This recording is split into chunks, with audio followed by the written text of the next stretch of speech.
What is going on, gunfighters? Just got done with a ruck. Have to be up early tomorrow for work, but I thought I would squeeze in for you guys another episode on a new gun that I am blessed to have.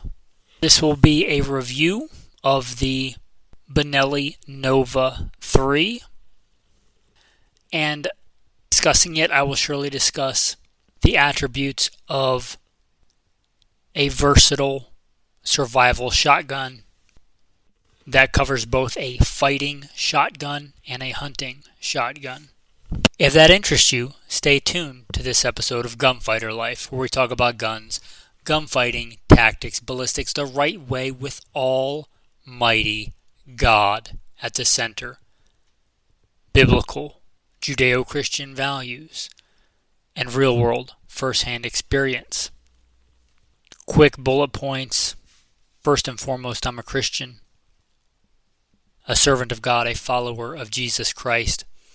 Military, law enforcement, private security, contracting, hunting since I was a boy, and a bunch of other stuff. You can check out the bullet points in the show notes. Blessed be the Lord my rock, who trains my hands for war and my fingers for battle. Now, there seems to be a large amount of regurgitation in the firearms world and the gun tube glitterati. Somebody will start talking about a tactical lever action. Companies pay to have their products pushed on you, and then a bunch of other influencers, gun tube glitterati, jump on the bandwagon and just regurgitate somebody else's cud, and it just builds on itself. A lot of people get stuff just because it's so hot right now and just because it's cool. The market is flooded with polymer striker-fired handguns. The market is flooded with lever actions. The market is not, I repeat, not flooded with good, versatile pump shotguns. With the sad decline of Remington firearms and the 870, I can no longer recommend them, though they're probably my favorite design. If you have an old Wingmaster or an old Police Magnum, they're fantastic, but a new one, cannot recommend. If you want to get one and work on it and get it working and shoot birds with it, great. Want to trust your life to it, I can't in good conscience recommend one. Find an old one. That really, the pump shotgun world only leaves the Mossberg family. No, your Turk Nasty clone of whatever shotgun, it is not that thing. The cheap imitation of that thing. Really, the Mossberg is it, and they make a good shotgun, and I own one. I own a Mossberg 590S. It's a fantastic shotgun. In fact, it's the Van Comp model. If you know what that is, then you know. It's phenomenal. It's a great shotgun. But that Mossberg 500 family, 590, 88s, they're all kind of the same design. They're a good design, but that's only one. For such a versatile weapon, for a weapon that can take a grouse or a grizzly bear, drop a deer in its tracks, or open a door. Really seems like there should be more options on the market.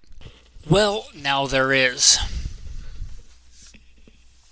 The Benelli Nova, and I've mentioned these before. The Benelli Nova 3 just came out, and it's got some really cool attributes that bring it into the 21st century. Now, the Benelli Nova was always a good design, and I think I've recommended them before.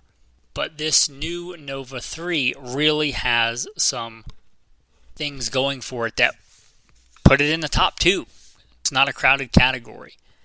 Now, I was looking at these because it was one of the few new guns, not modern, but new the last several years that I was really, really excited about. There's a few others, but this is one that I was really excited about. And by God's grace, with the private security contracting, making a decent amount of money. And I picked one of these up and I was impressed with it. And I thought about it for a while. I hemmed and I hawed, and then I thought about sniffing and scurrying. If you know, you know. And I went to a gun store and I saw that they had the Benelli Nova 3, the model that I'm interested in, which I'll get more into in a minute. Several different models. And I compared it to the Mossberg 590. Now, holding the Mossberg 590 is It's like shaking hands with an old friend. I'm acquainted with her. Then I picked up the Benelli. Then I picked up the new Benelli Nova. The first thing I noticed was how light it was. I don't have the stats right here in front of me, but the Mossberg 590S, which is the model that I have, and I think there are heavier models, but my model weighs over 7 pounds. Not crazy heavy, but the Benelli, the new Benelli Nova, weighs under 6 pounds per its specs. I haven't weighed it on a scale, but weighs under 6 pounds. And that really was a difference I was not expecting. I didn't really compare those two on paper before I went and checked one out. That's a huge difference if you're going to be carrying that gun a long time. So, God provides. I had the money. I walked out with the Benelli Nova 3. I'm going to look it up on the Benelli website so I can get some specs for you guys. Comes in black or black multicam, 18.5 inch barrel, will shoot 2 1/4 and 3 inch Magnum, 12 gauge shells, ghost ring iron sights. It says the Nova 3 incorporates the legendary M4 engineering with polymod construction, a crisp trigger, and ergo evolved diamond grip stock. This is pretty unique to the Benelli Nova compared to most modern pump-action shotguns. It's not the only shotgun that's done it in history.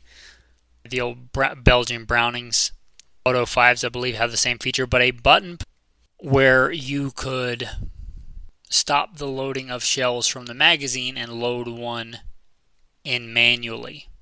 Magazine stop. I believe the A5 has a button on the receiver. It's been a while since I've messed with an A5. But this one, let me read from the thing. A button positioned on the underside of the forend activates a shell stop, allowing a chambered shell to be removed without releasing rounds from the magazine. Why would you want to do that? There's lots of reasons. One, a select slug drill. Now, you can do it without one of these magazine stop features, but let's say you're running buckshot and you decide, oh, a slug is what's called for here. Greater range, you want more penetration. You can, like an 870, do a select slug drill.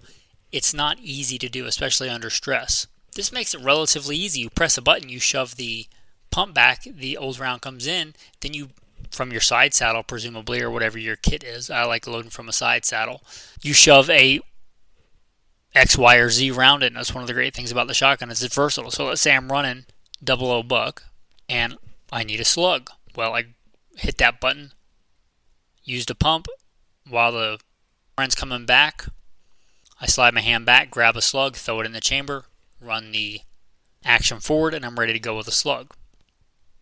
Let's say I all of a sudden want a breaching round, or I all of a sudden want a less lethal round.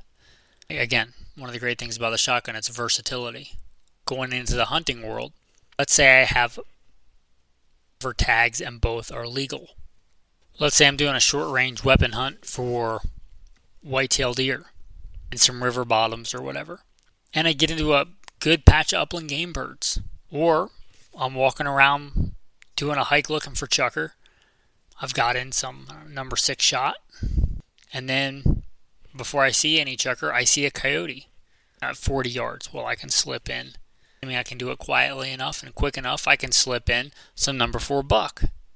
Anyway, there's a lot of reasons for that. It's a cool feature, and it's fairly unique to, again, in a modern shotgun, to the Benelli. Reduced recoil, durable recoil pad, provides greater recoil reduction.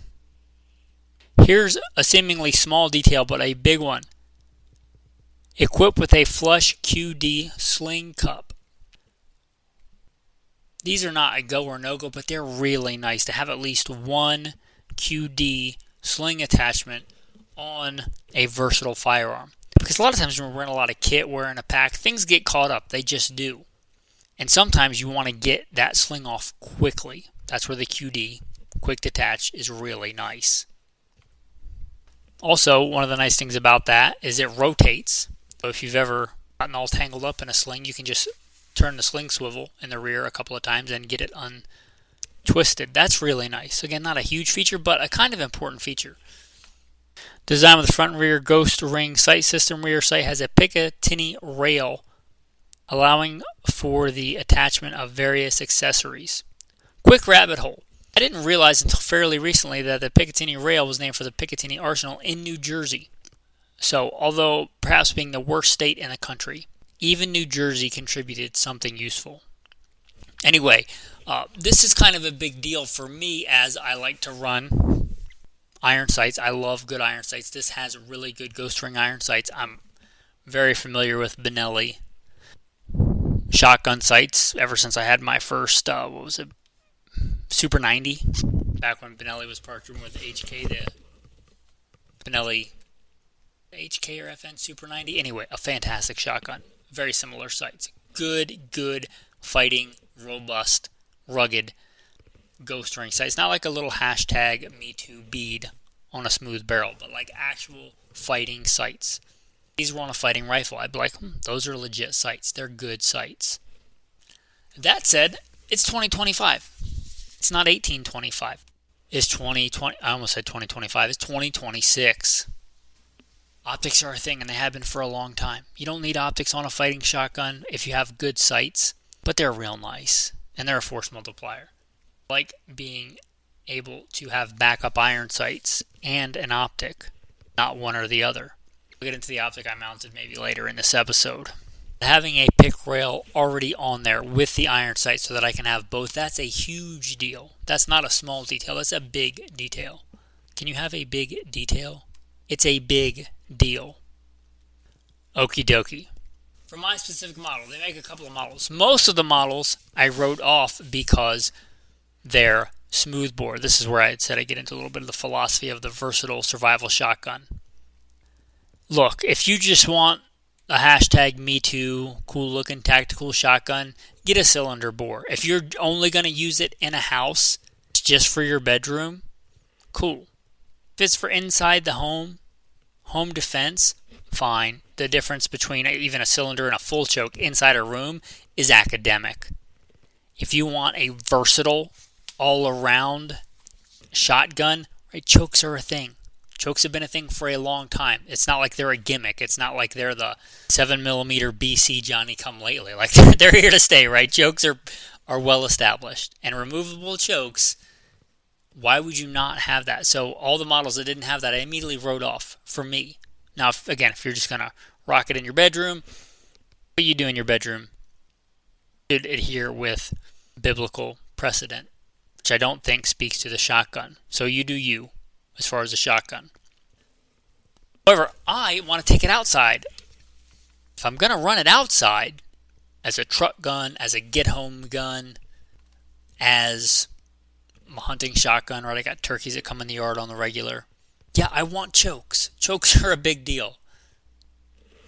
This model has chokes. It also has the extended magazine tube, which not a big deal. If it didn't and it had chokes, then I would just add the magazine tube extension. I think it's the 92R model, but it does, and that's great, right? So it's got the extended magazine tube. The one I got is black multicam, not because I like black multicam. I often dog on black multicam, but the only thing worse than black multicam is just black, right? Unless you're trying to LARP, a SWAT team from the 80s. Black is like one of the most ridiculous colors for a gun. The only reason a lot of them are black, I think, is just because that's what people expect. It's a horrible color. The military's rifles, handguns, the newer ones, the M17, the M7, they specify not black, right? Because black's garbage, let's be honest. Well, I don't like black multicam, but it's less black than black, so it's the black multicam model. I'd rather just have Scorpion or multicam or whatever, but it's black multicam. They call it, multicam. It actually is multicam, I guess. I guess they paid it for the licensing. But 18.5-inch barrel, I think we already covered. Right-handed. It comes with, it says it came with a couple of different chokes.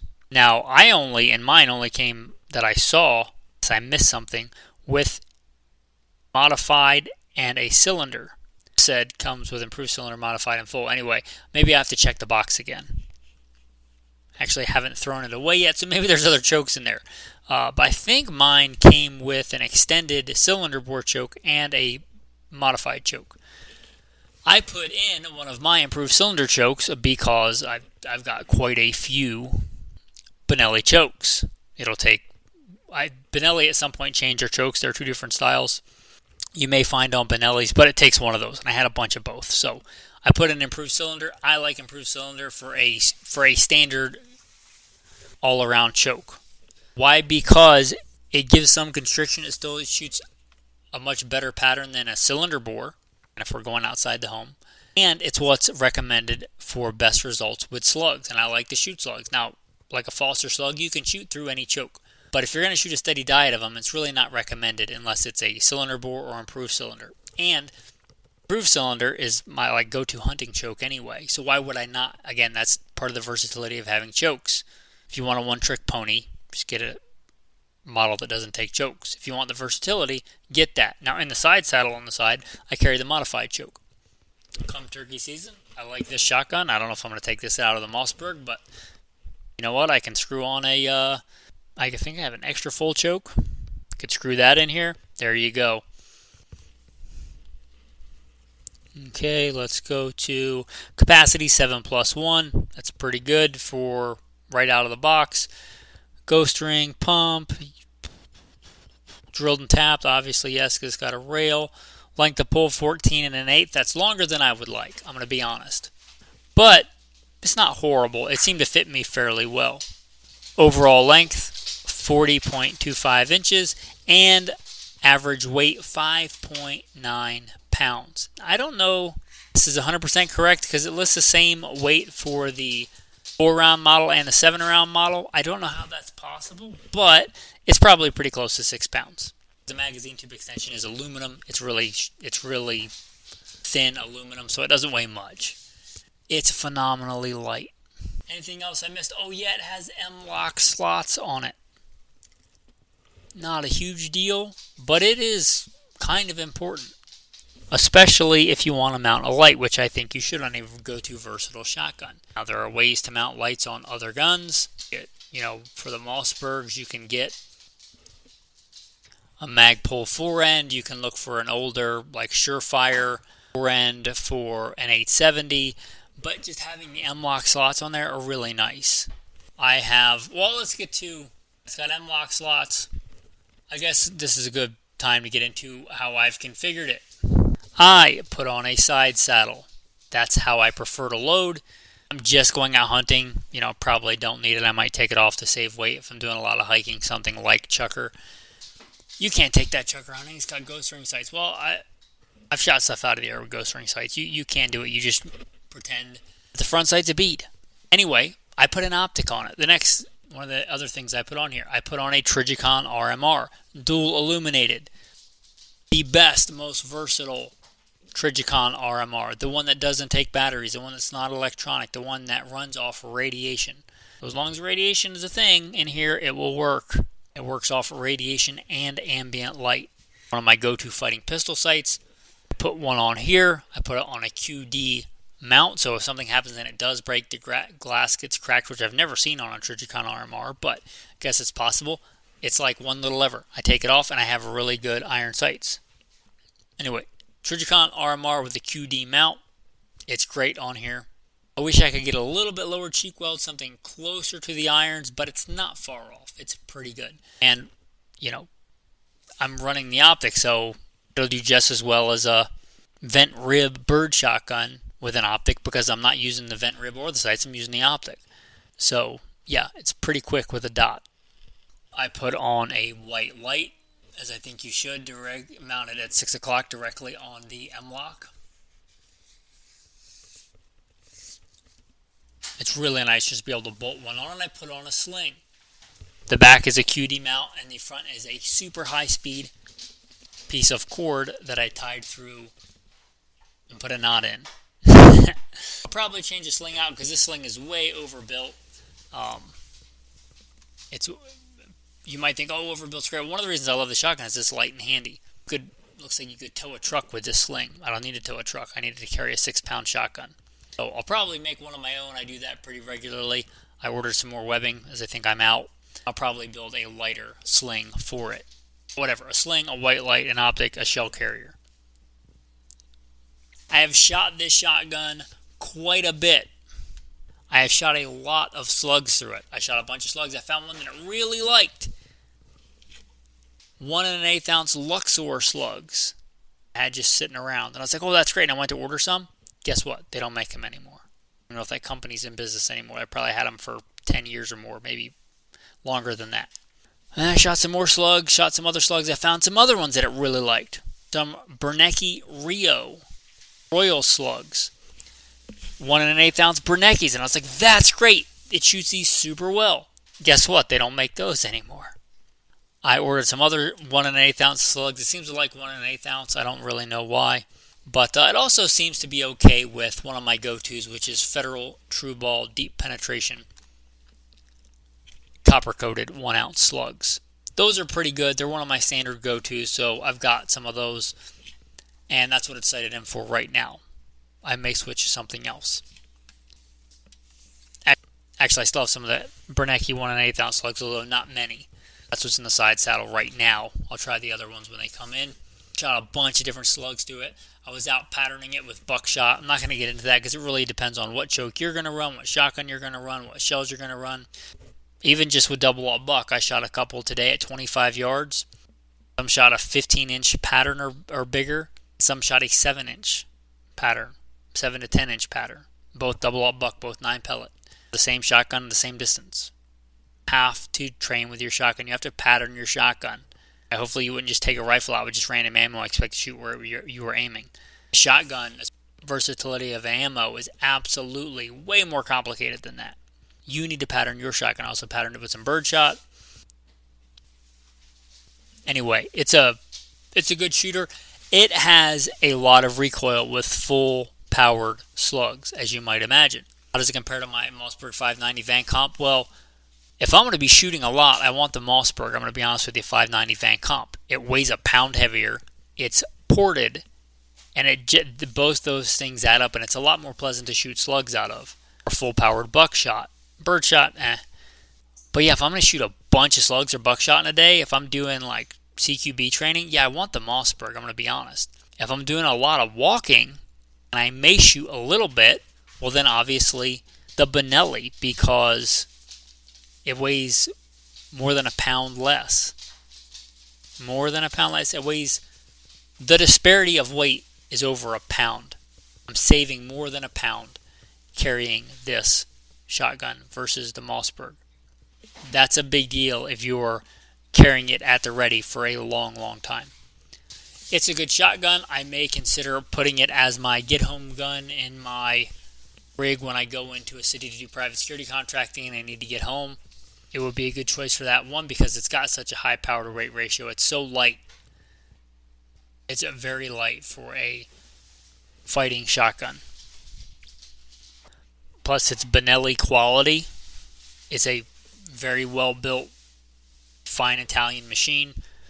If you've never owned a Benelli shotgun, I've been blessed to own several, from a M1 Super 90 to an M4 to an M2 to this Nova. They are great quality shotguns. Trigger is decent for a shotgun. It would be decent for a rifle, so I guess it's pretty good for a shotgun. One thing I did, the length of pull, like where your hand is, for me, it's a little too long, so I wrapped some foam on there and wrapped it with some athletic tape so the reach was not so long. That's my only real big thing that I would change. I would have an adjustable length of pull. The pull is a little long, not horrible, but it's a little long. If you shoot in a bladed stance, like a, classical shotgunning stance, it's fine. But if you're in a modern fighting stance, like more squared up to the target, it's a little long. Unless you're over 6 foot tall, I'm not. But if you are, it's probably about right.